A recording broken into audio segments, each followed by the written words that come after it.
नमस्कार दोस्तों, hospitality education आपका एक बार फिर से स्वागत करता है। क्या आप जानते हैं नवोदय विद्यालय समिति के कैटरिंग असिस्टेंट के एग्जाम में हर बार 3 से 5 प्रश्न न्यूट्रिशन सब्जेक्ट से पूछे जाते हैं। कोविड सिचुएशन की वजह से समिति जो है स्टूडेंट्स को और भी ज़्यादा न्यूट्रिशियस फूड प्रोवाइड करने के लिए प्रतिबद्ध है। तो इस वर्ष न्यूट्रिशन सब्जेक्ट से और भी ज़्यादा प्रश्न पूछे जाने की संभावना है। तो इस वीडियो के माध्यम से हम जानेंगे कि न्यूट्रिशन सब्जेक्ट में कौन-कौन से क्वेश्चंस बन सकते हैं, आपको क्या-क्या पढ़ना है और क्या-क्या नहीं पढ़ना है। तो चलिए शुरू करते हैं। न्यूट्रिशन के अंदर इन टॉपिक्स को पढ़ा जा सकता है जिसमें कि सबसे पहले आता है FSSAI। इसका मतलब होता है food safety and standard authority of India. ये एक स्टैच्यूटरी बॉडी है जो कि स्टैब्लिश हुई है ministry of health and family welfare government of India के अंतर्गत 2006 में, और इस एक्ट का नाम है food safety and standard act. इसमें एक और चीज जो आप इंपॉर्टेंट पढ़ सकते हैं वो है फॉस्टैग है। फॉस्टैग जो है food safety training and certification होता है जो कि फूड हैंडलर्स को प्रोवाइड किया जाता है। सेकंड जो टॉपिक है वो हमारा न्यूट्रिएंट्स के बारे में है। इसमें आप मैक्रो न्यूट्रिएंट्स जैसे कि प्रोटीन्स, फैट्स, कार्बोहाइड्रेट और micro nutrients zinc, magnesium, vitamin E, vitamin C, vitamin B6, calcium, iron और फॉलेट के बारे में पढ़ सकते हैं और इनके केमिकल कंपोजिशन को अच्छे से पढ़ सकते हैं। तीसरी जो चीज है वो फंक्शंस ऑफ न्यूट्रिशन है, जिसमें कि आप अगर एग्जांपल लें प्रोटीन का, अगर आप पढ़ते हैं तो प्रोटीन जो है डाइजेस्टिव एंजाइम की तरह काम करता है, डिफेंस सिस्टम की तरह को मजबूत करता है और बॉडी को प्रोटेक्ट करता है। और जो प्रोटीन है एक मेजर रोल प्ले करते हैं हमारे बॉडी में ट्रांसपोर्टिंग डिफरेंट सब्सटेंसेस जैसे कि हीमोग्लोबिन।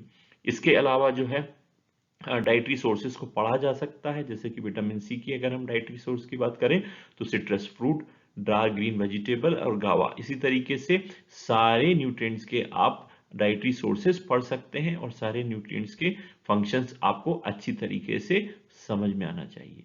इसके बाद हम बात करते हैं डेफिशिएंसी या फिर किसी न्यूट्रिएंट्स के एक्सेस में हो जाने से कौन कौन सी बीमारी हो सकती है।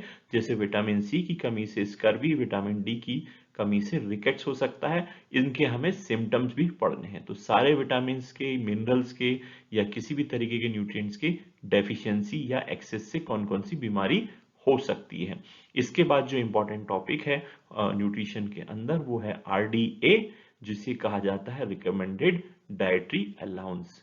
तो जो RDA है वो नेशनल इंस्टीट्यूट ऑफ न्यूट्रिशन इसको रिकमेंड करता है, जिसमें कि आप एडोलसेंट बॉयज और गर्ल्स का RDA पढ़ सकते हैं। एग्जाम में इसको पूछा जा सकता है। अगला टॉपिक है स्पेसिफिक डाइट।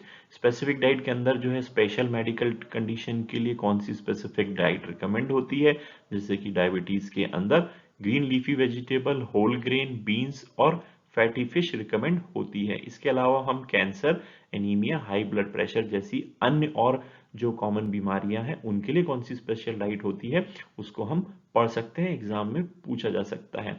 जो आठवां हमारा सब टॉपिक है वो है हमारा माल न्यूट्रिशन के ऊपर। इसके अंदर आप मैरस्मस और क्वाशिरकर को पढ़ सकते हैं। नौवां जो इंपॉर्टेंट टॉपिक है वो ministry of health and family welfare है। उसमें सिंपल क्वेश्चन पूछा जा सकता है कि यूनियन मिनिस्टर इस मिनिस्ट्री के कौन है, जो कि है डॉक्टर मनसुख मंडाविया। इस तरीके से उनकी आप वेबसाइट पे जा सकते हैं, मिनिस्ट्री ऑफ हेल्थ की, FSSAI की वेबसाइट पे जा सकते हैं, जो नेशनल इंस्टीट्यूट ऑफ न्यूट्रिशन है उनकी वेबसाइट में जाके जो मोटी मोटी इंफॉर्मेशन उसको गैदर कर सकते हैं, वहां से प्रश्न बन सकते हैं।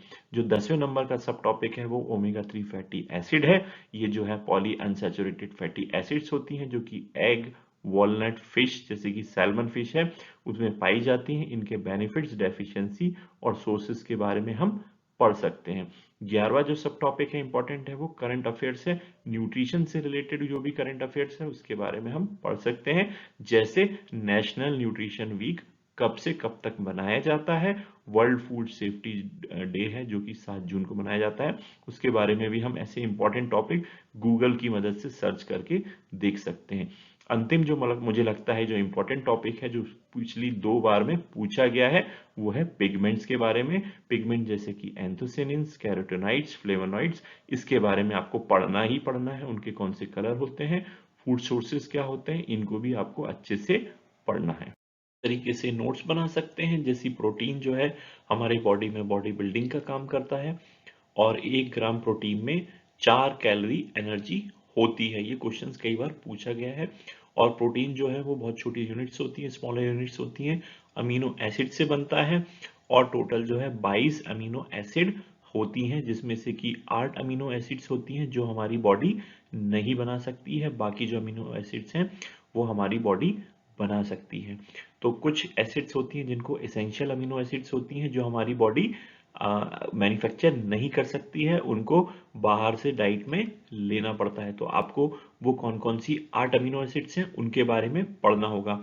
फिर आप functions and sources of protein पढ़ सकते हैं, जैसे कि need for growth, maintenance and repairs of tissues, necessary for production of enzymes, hormones, antibodies, haemoglobin etcetera, and it helps in the clotting of the blood. इसको आप पढ़ सकते हैं।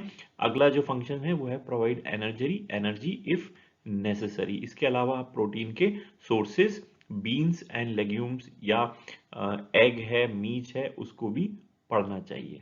सब्जेक्ट की तैयारी आपको एक दिन से ज़्यादा नहीं करनी है। इसमें आपका नोट्स बनाने का टाइम 4 घंटे से ऊपर नहीं होना चाहिए, स्टडी टाइम आपका 2 घंटे से ऊपर नहीं होना चाहिए, और 1 घंटा आप मल्टीपल चॉइस क्वेश्चन ऑनलाइन कर सकते हैं। जिसने भी मेरा चैनल हॉस्पिटैलिटी एजुकेशन सब्सक्राइब नहीं किया है, तुरंत कैटरिंग असिस्टेंट की एग्जाम की तैयारी के लिए मेरा चैनल सब्सक्राइब कर लीजिए।